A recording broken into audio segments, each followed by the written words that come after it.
சுற்றி நின்று ஊரே பார்க்க களம் காண்பான். புன்னகையில் சேனை வாழ ரணம் காண்பான். உன் பேரை சாய்க்க பல யானைகள் சேர்ந்த போத நீ சிங்கம்தான்.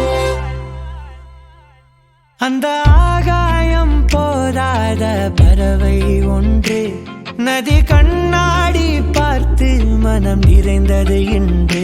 கடலால் தீராத எறும்பின் தாகங்கள் இலையின் மேலாடும் பனி துளி தீர்க்கும். தீயை நீ